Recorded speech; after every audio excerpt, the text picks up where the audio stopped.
Okay? Aneroid, sphygmomanometer, and the stethoscope. Okay? Now, before checking the blood pressure of a patient, same with pulse and respiratory rate, you should ask your patient if there is any physical activity being done by the patient. Because if the patient walked, if the patient went to washroom, if the patient run, of course the blood pressure will be higher. Okay? So, hi ma'am, I'm your nursing assistant for today, and today I'll be going to check your blood pressure. May I know your full name? Okay, check for the ID tab. Then, ma'am, do you have any physical activity? Nothing. Okay. So, before getting the blood pressure, we should get first the estimated systolic pressure. What is the estimated systolic pressure? Estimated systolic pressure is the one that will determine on where you will stop pumping the bulb. Okay? Where? Okay? So, it's not correct that they will, ma'am, we will stop until 200. We will stop until 160. Guys, that is inaccurate. What if your patient's blood pressure is 250? Okay, and you pump only to 200. What we are thinking before, or what we learned from our preview, from others, it's incorrect or inaccurate.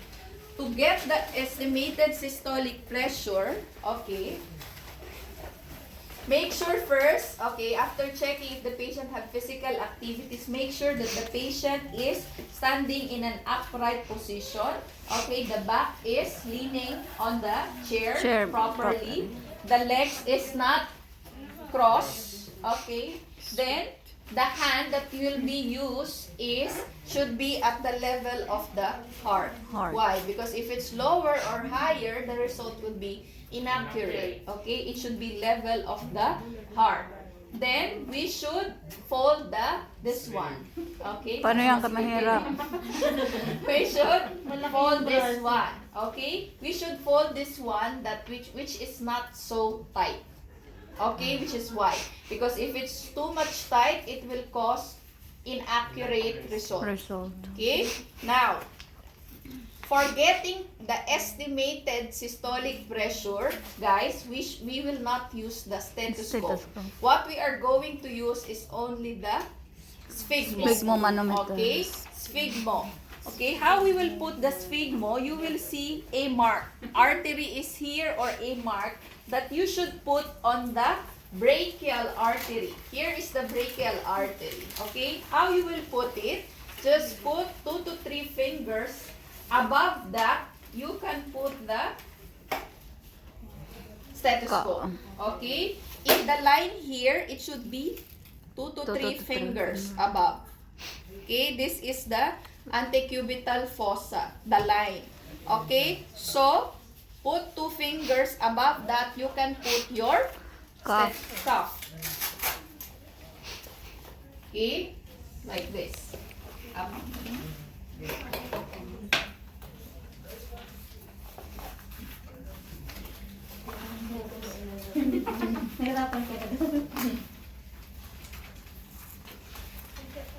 How you will know that is it snug or loose? Okay, put your 2 fingers inside.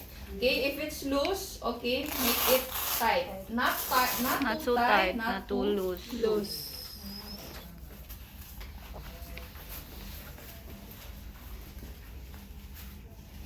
Okay.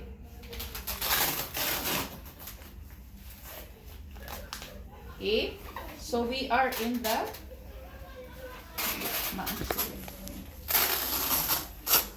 Where's your ham?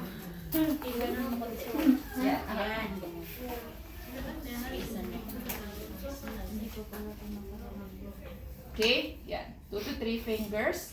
Then, locate the radial pulse. Okay, locate the radial pulse.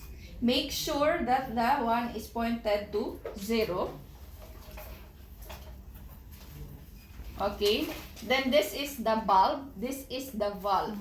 Okay, so what we are going to do is we need to close it. How to close it? It's clockwise. Okay, open, release, close, release, close. Okay, so close it, but don't close it too tight. Why? Because you will not control when you release it. Okay, so not too tight. Then locate the radial artery.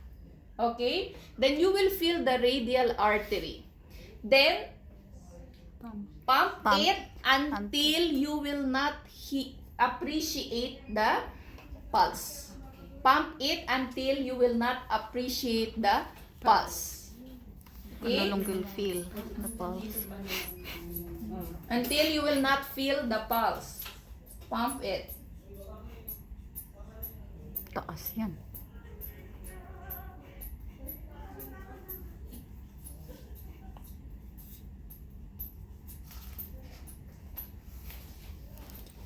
Okay.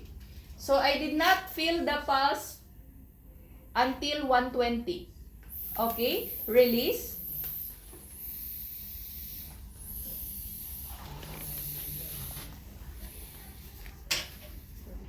Okay. I release. Then now I will close again.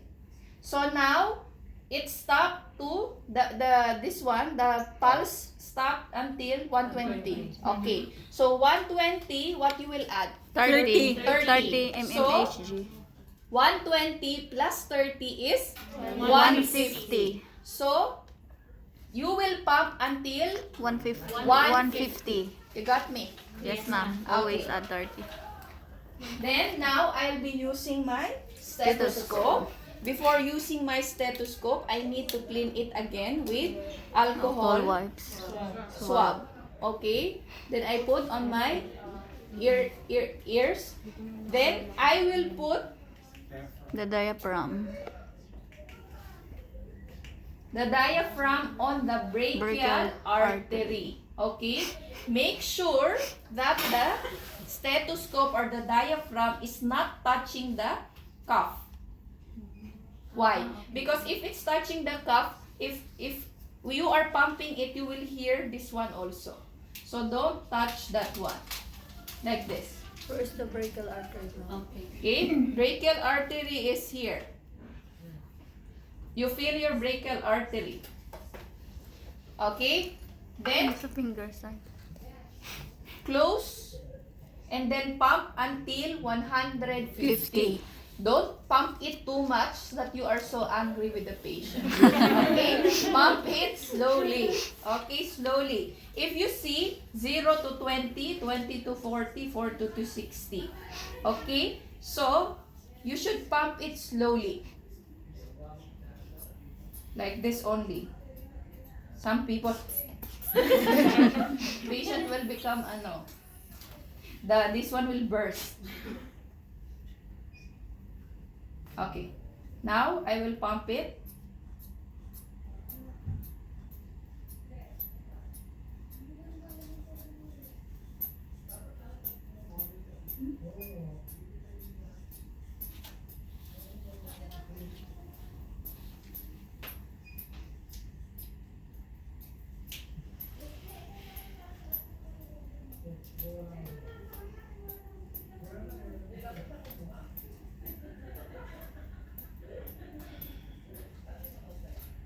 Okay, now I reach 150. Slowly, I will release it.